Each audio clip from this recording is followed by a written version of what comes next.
राजे महाराजे रानियों के जिस दिन से वो गर्भवती होती थी उस दिन से दासी छोड़ दी जाती थी। उनके 4 नौकरानी होती थी, उसके बजाय 20 कर देते थे। उसको किसी प्रकार की किसी चीज़ की कमी नहीं होने देते। राजकुमार पैदा होते थे, लड़की होती राजकुमारी पैदा होती थी। आज तक किसी राजा के तुमने पैदा होया देखा कि कोई पागल पैदा होया हो, कोई बहरा पैदा होया हो, कोई लूला लंगड़ा पैदा हुआ हो? कि जब उनके गर्भ में बच्चा होता था तो उनकी सेवा करने वाले हजारों होते थे और वो भी अच्छे अच्छे, बुराई को नज़दीक ही नहीं आने देते थे, दुख दर्द पीड़ा वाले को देखने नहीं देते थे। तो बच्चा भी माँ के गर्भ में जब बढ़ता है तो वो भी इन चीज़ों को लेके बढ़ता है। वो खाती क्या है? हर चीज़ को उसकी ज़रूरत पड़ती है। कभी उसको मीठा खाने का मन करता है, कभी चरचरा खाने को मन करता है, कभी ईंट पत्थर खाने का मन करता है, कभी कोले खाने का मन करता है। क्यों? वो जो बच्चा बनने लग रहा है उसकी हड्डियाँ बढ़ने के लिए, उसकी चमड़ी बढ़ने के लिए, नस नाड़ी बढ़ने के लिए, बाल बढ़ने के लिए, उसके शरीर में जितने गए उनको अलग अलग बढ़ने के लिए अलग अलग सामान की ज़रूरत है। और जिस सामान की ज़रूरत है बनाने वाला मांगता है कि ये चीज़ दो, और जो वो चीज़ नहीं दे सकते तो कमी रह जाएगी, बच्चा वैसा ही होगा। एक समय की बात है, अपने देश में ये फल फ्रूट नहीं होते थे। काबुल कंधार अफगानिस्तान में मेवे बहुत होते थे। वहाँ से सामान लाते थे लोग और यहाँ से उनकी ज़रूरत का सामान ले जाते थे। तो वहाँ पर काम करने वाले, सामान ढोने वाले आदमी थे। एक ऐसा ही गरीब आदमी मजदूरी करने वाला था, उसकी पत्नी गर्भवती थी।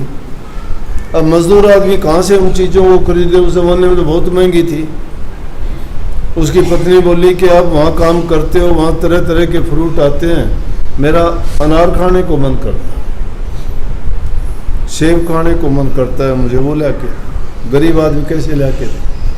रोटी जिसको मुश्किल हो, दिहाड़ी करके गुजारा करता बेचारा, सामान ढोता पूरा दिन पीठ पे, जब कोई उसको 2 पैसे देते। अब पत्नी की इच्छा पूरी नहीं करे तो पति है, नहीं कर सकता तो उस आदमी को पीड़ा तो होती है, मजबूरी के कारण नहीं भी कर सकता।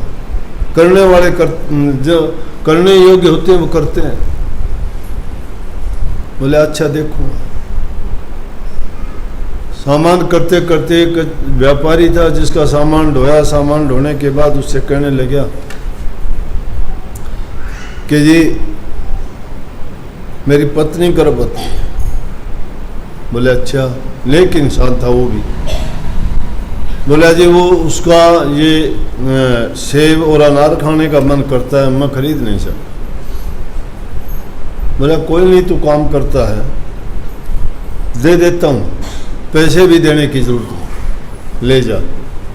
और उसको ले जा के दे दे, फिर एक पूर्ण कर ले भाई।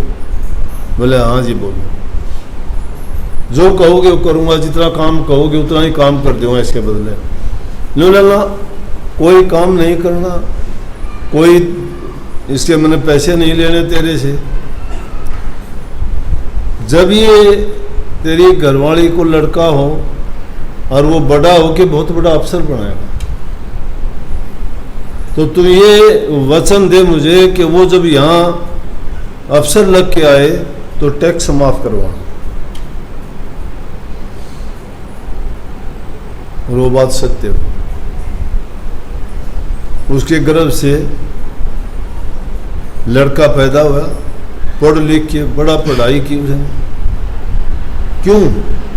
बात कहने को आप भी सुन लेते हो, कहने को बहुत कह देते, किताबों में बहुत लिखी पड़ी है। Coming events cast their shadows before. होनहार बिरवाल के होत चीकने पात। जो पौधा बड़ा बन के अच्छा पेड़ बनता है उसके पत्ते चिकने होते हैं और वो पहले ही दिखा देते हैं ये पेड़ बनने अच्छा पेड़ बनेगा। और जो शुरू में मुरझाए मुरझाए पत्ते हों, आधे जड़े से हों, बुझ जाएं, और किसके पेड़ बनेंगे? उस इंसान समझदार था, बोला कि जब इन चीज़ों की ज़रूरत उसको है तो कोई न कोई बहुत अच्छी रूह आएगी और वो बहुत बड़ा अफसर बनेगा। आप हमारे संतवाणी चैनल को सब्सक्राइब करें, वीडियो को लाइक करें, शेयर करें और हाँ, बेल आइकन पर क्लिक करना बिल्कुल ना भूलें ताकि हमारी किसी भी वीडियो की सूचना सबसे पहले आपको मिले।